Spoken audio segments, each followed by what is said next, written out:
Radhe Radhe everyone. आशा करती हूँ आप और आपके परिवार वाले सभी कुशल मंगल होंगे, सब बढ़िया चल रहा होगा आपके घर पर।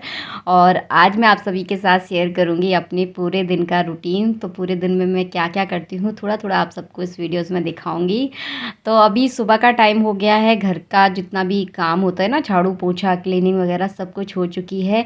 और मैंने स्नान भी कर लिया है, पूजा भी हो चुकी है। और पूजा करने के बाद मैं बनाती हूँ यहाँ पर चाय, क्योंकि चाय तो आप सबको पता है मैं डेली पीती हूँ। तो सुबह सुबह बस यहाँ पर चाय बन रही है। टाइम समथिंग होगा 7:30 बज रहे होंगे इस टाइम। तो बस आगे पीछे थोड़ा बहुत हो जाता है, कभी 8 बजे बनती है तो कभी 7:30 बजे। तो आप सभी समझ सकते हैं कि मतलब घर गृहस्थी में ऐसा हो जाता है, कभी बहुत जल्दी हो जाता है, कभी थोड़ा सा लेट हो जाता है। तो बस बगल में यहाँ पर चाय छान दी है मैंने। और आज मैं लौकी का हलवा बना रही हूँ। कल मेरे जो पंडित जी हैं ना, वो 2 किलो लौकी लेकर आए हैं घर में। तो आधी की तो मैंने यहाँ पर हलवा बना दिया है। थोड़ा सा क्या है, लौकी को मैंने अच्छे से भून लिया है घी में, और उसके बाद मैंने इसमें दूध डाल दिया है। जो लौकी का पानी है ना, वो अच्छे से थोड़ा सा भुन जाता है ना, तो दूध कभी फटता नहीं है। तो बस इसके बाद मैंने दूध डाल दिया है, तेज़ फ्लेम कर दी है और इसको उबलने के लिए रख दिया है। आप सोच रहे होंगे चाय छानने के बाद मैंने चाय ढक क्यों दी है, क्योंकि अभी पंडित जी को 5 मिनट और लगने वाले हैं पूजा में। तो उन्होंने जब मुझसे पहले कहा था कि तुम बस चाय बना लो, और चाय थोड़ा सा जल्दी बन गई है और पंडित जी की देखिए पूजा होने ही वाली है। तो बस वो उठने ही वाले थे, इसलिए मैंने चाय को ढक दिया है, क्योंकि चाय जो है ना वो ठंडी बिल्कुल अच्छी नहीं लगती। और आज बहुत तेज़ हवा चल रही है, लेकिन बहुत ठंडी हवा चल रही है। कहीं ना कहीं ऐसा लग रहा है कि कहीं ना कहीं पक्का बारिश हुई है। आप सबके यहाँ पर भी बारिश हुई होगी, मुझे कमेंट बॉक्स में कमेंट करके ज़रूर बताना। और उसके बाद फिर मैंने कर रही हूँ यहाँ पे खाने की तैयारी चल रही है। तो आज लौकी का ही कुछ ना कुछ बनेगा लौकी का हलवा बनेगा। और यहाँ लौकी के मैं कोफ्ते बना रही हूँ। तो कोफ्ते बहुत दिनों बाद बन रहे हैं मेरे घर में। तो वैसे तो मैं ज़्यादातर लौकी की सब्ज़ी बनाती हूँ। तो आप बेटे को बहुत पसंद है लौकी के कोफ्ते, तो बस सोचा चलिए लौकी के कोफ्ते ही बनाते हैं। तो यहाँ पे थोड़ा सा मैं सूप भी बनाऊंगी लौकी का। तो लौकी को छोटे छोटे टुकड़ों में मैंने यहाँ पर काट लिया है, काट कर उसको उबलने के लिए रख दूँगी, और फिर उसका सूप बन जाता है। और यहाँ पर देखिए सारा कचरा इकट्ठा हो गया जी। कचरा कभी भी मैं जहाँ कचरा फेंकते हैं ना वहाँ पर नहीं डालती। ये सारा जो है ना वो सब गाय को खिला देते हैं, क्योंकि मतलब कोई झूठा वगैरह तो रहता नहीं है, सब मतलब छिलके वगैरह रहते हैं। झूठी चीज़ें कभी गाय को नहीं खिलानी चाहिए, कोशिश करें हम झूठी चीज़ें कभी नहीं खिलानी चाहिए। झूठा हम कुत्ते को खिला सकते हैं पर गाय को नहीं खिलाना चाहिए। तो बस ये सारा कचरा मैं इसी डस्टबिन में उठा के रख देती हूँ, और इसमें झूठी चीज़ें मैं कभी भी नहीं डालती। ये सारा सब कुछ गाय को जाता है।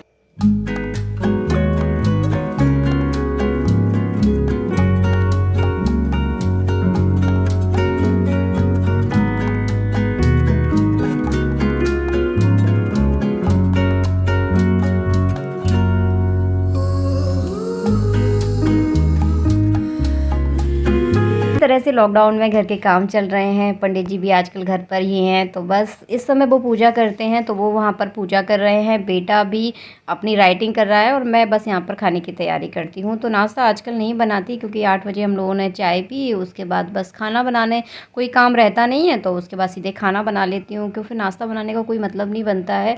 और फिर नाश्ता अगर बनाने बैठो तो फिर 2-2:30 बज जाते हैं खाना खाने में। फिर पूरा दिन है ना वो सिर्फ खाने में ही गुजर जाता है। तो इसीलिए मैं बस चाय पीने के बाद मैं खाने की यहाँ पे तैयारी कर लेती हूँ, और 10-11 बजे तक हमारा खाना बनकर हो जाता है तैयार। 11-11:30 बजे तक हम लोग खाना खा लेते हैं, भोग वगैरह भी लगा देते हैं, तो मतलब टाइम से फ्री हो जाते हो। वैसे भी गर्मी में ज़्यादा देर तक किचन में रहना मतलब थोड़ा सा मुश्किल हो जाता है, बहुत ज़्यादा गर्मी लगती है। तो बस मैं यहाँ पर कोफ्ते की तैयारी कर रही हूँ। लौकी को अच्छे से मैंने किस लिया है, और किस कर उसको थोड़ी देर मैंने रख दिया था, ताकि जितना भी उसका पानी हो ना वो अच्छे से निकल जाए। और उसको अच्छे से हाथों से कस के उसको दबा दिया था, तो पूरा उसका पानी निकल गया है था। और पानी को कभी फेंकना नहीं चाहिए लौकी का पानी बहुत अच्छा होता है, खासकर पेट के लिए बहुत अच्छा रहता है। तो उसको मैं गिलास भर कर आँखें बंद करके उसको पी लेती हूँ। और यहाँ पर मैंने बस उसमें बेसन मिला लिया है, थोड़ा सा नमक डाल दिया है। और अगर आप बहुत थोड़ा तीखा वगैरह खाते हैं तो मिर्च वगैरह उसमें डाल सकते हैं, बहुत सारे मसाले डाल सकते हैं, लेकिन हम सिंपल सादा ही उसको खाते हैं। तो बस इसको थोड़ी सी तेल में मैं यहाँ पर फ्राई कर रही हूँ, और अच्छे लगते हैं लौकी के कोफ्ते। तो हम सबको ही पसंद है लौकी, कुछ लोगों को पसंद नहीं आते हैं, लेकिन लौकी के कोफ्ते तो अधिकांश लोग खा ही लेते हैं बहुत।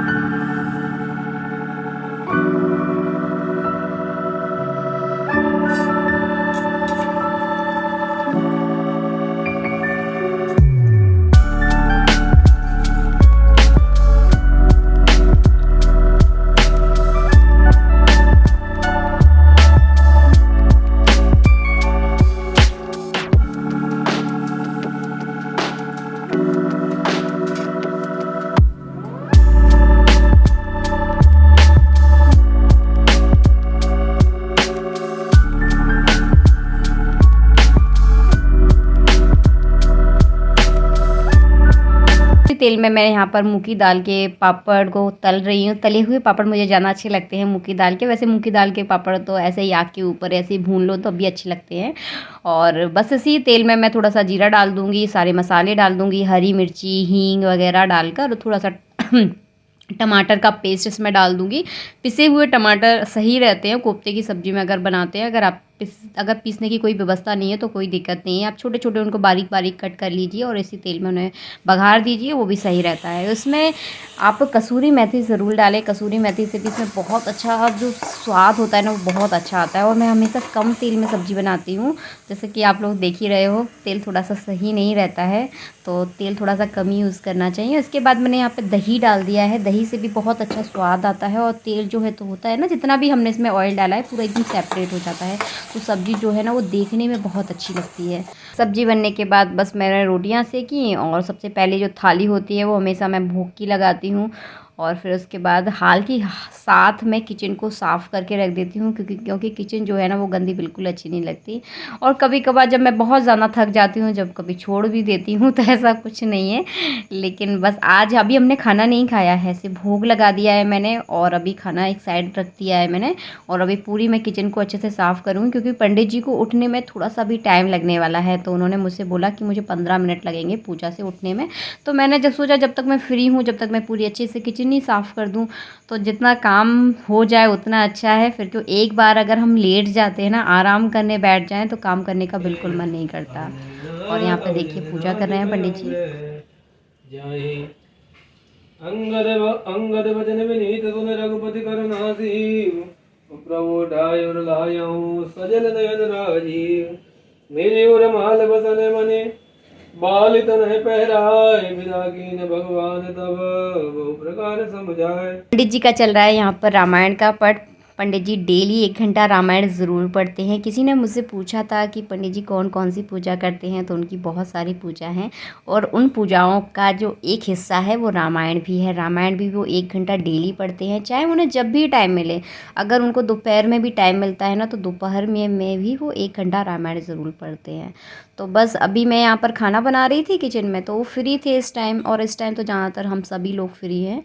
तो बस इस टाइम वो अपनी रामायण पढ़ लेते हैं, कभी शाम को पढ़ लेते हैं। तो ऐसा कोई फ़िक्स नहीं है कि एक टाइम है, लेकिन जब भी उनको वक्त मिलता है रामायण वो ज़रूर पढ़ते हैं। तो बस यहाँ पर उनका रामायण का पाठ हो गया है। इसके बाद एक पूजा और होने वाली है, उस पूजा का वीडियो मैं पहले ही अपलोड कर चुकी हूँ। आप भी अपने घर में सरल तरीके से अभिषेक कर सकते हैं, और मैं तो सभी को कहूँगी, उस वीडियो में भी मैंने कहा है आप सभी ज़रूर करें, बहुत ही ज़्यादा सही रहता है। आपके घर में किसी भी प्रकार का कोई रोग नहीं होगा, रोग निरोधक दवाई है ये। तो मतलब जो आजकल जो समय चल रहा है उससे भगवान हम सभी को बचा कर रखे, यही मतलब भगवान का बहुत बड़ा आशीर्वाद है। देखिए जिन पर बीत रही है ना, उन्हीं को पता है कि किस परेशानी से किस परिस्थिति से वो गुजर रहे हैं। तो बस भगवान हमें इस परिस्थिति से ना गुजारे, इससे बचा कर रखे हमें।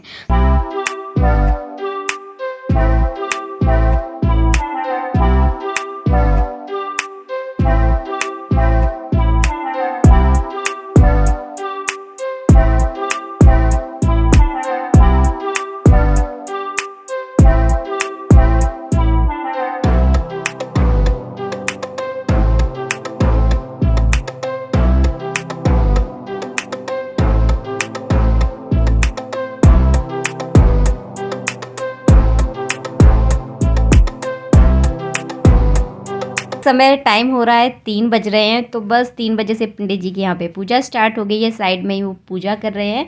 थोड़ी देर खाना खाने के बाद हम थोड़ा सा आराम करते हैं। सोते हम कभी भी नहीं है, थोड़ा सा फ़ोन वगैरह चला देते हैं, कभी कोई फिल्म आ रही होगा अच्छी सी तो फिल्म देख लेते हैं, कभी कभार बातें वगैरह कर लेते हैं। तो इस तरह से अपना जो 1 से 2-3 घंटे का जो सफ़र होता है वो इसी तरह से हमारा बीत जाता है।